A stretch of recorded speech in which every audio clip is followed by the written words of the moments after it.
তোমরা যা নিয়ামত আমি আল্লাহ পাক রব্বুল আলামিন তোমরা দুনিয়ার জিন্দেগির মধ্যে ফাটাইছি, আর তোমরা যে তা করবাইরে আমি আল্লাহ দেখলাম। আমি আল্লাহ পাক রব্বুল আলামিন এত সুন্দর করে তোমার বডিটা আমি আল্লাহ বানাইছি, এত সুন্দর তোমার বডি বানাইছি, তোমার আমি আল্লাহ এত সুন্দর করে বানাইছি।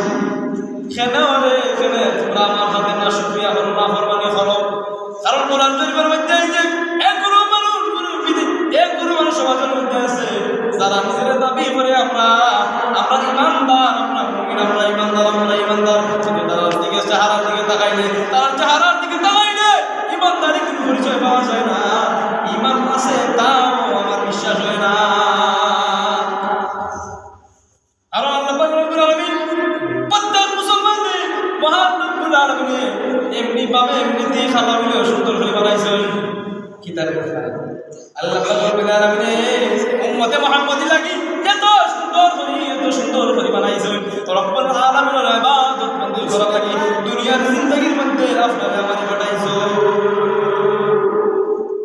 আর কোরআন শরীফের মধ্যে কালামুল্লাহ শরীফের মধ্যে আল্লাহ পাক রব্বুল আলামিন বাতাইয়া দিরা পৃথিবীর মানুষেরা রে লক্ষ্য করে শোনো, বাধা করে কিছু। আমি আল্লাহ পাক রব্বুল আলামিন আমি মুসলমান বাচ্চারে এত সুন্দর করে আমি আল্লাহ বানাইছি। সুবহানাল্লাহ। বডি যদি না সুন্দর করে বডি না বানাই আমার ইবাদত বন্ধ কিনা করতো, আমার ইবাদত বন্ধ কিনা করতো, আমার গোলামি করা করতো। আমি আল্লাহ যে দুনিয়ার জিন্দেগি তারে নিজে দিয়ে বানাইছে, হায়াত দিয়ে বানাইছে, আমি আল্লাহর সব কিছু।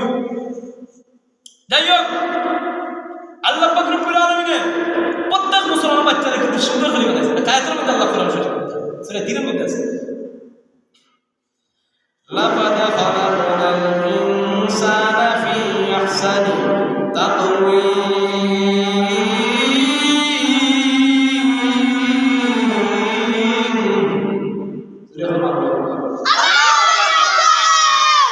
লাকাদ খালাকনাল ইনসানা ফি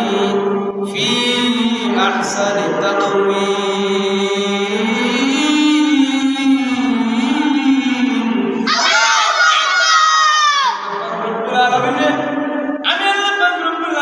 প্রত্যেক মানুষ লাগে সুন্দর করে বানাইছি। তাফসীরের কিতাবের মধ্যে একজন আহসান মানে উত্তম হলো, বালা হলো সুন্দর।